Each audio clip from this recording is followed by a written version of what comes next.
Macmillan Audio presents Evermore by Alyson Noel. Read for you by Katie Schorr.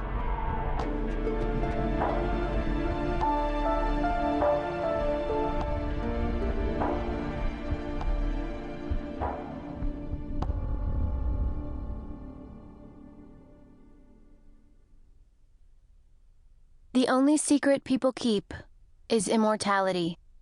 Emily Dickinson. Chapter 1. Guess who? Haven's warm, clammy palms press hard against my cheeks as the tarnished edge of her silver skull ring leaves a smudge on my skin.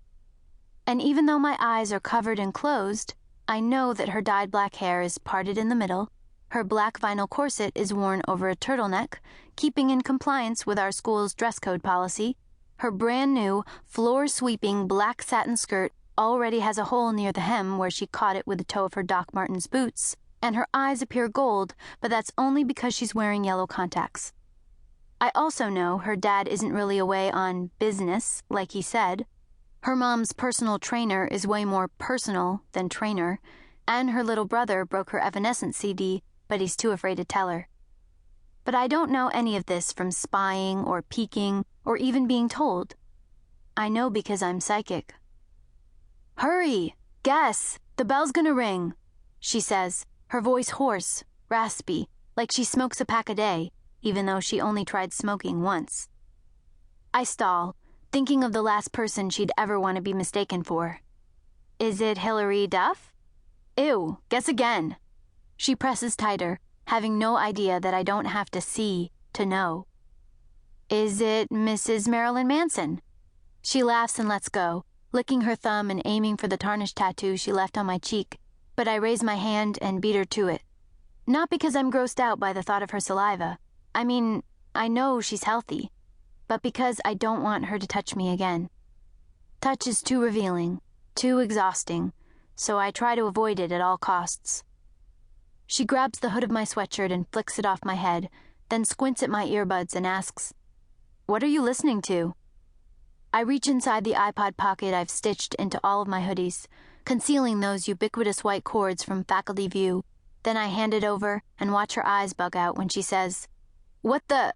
I mean, can it be any louder? And who is that?"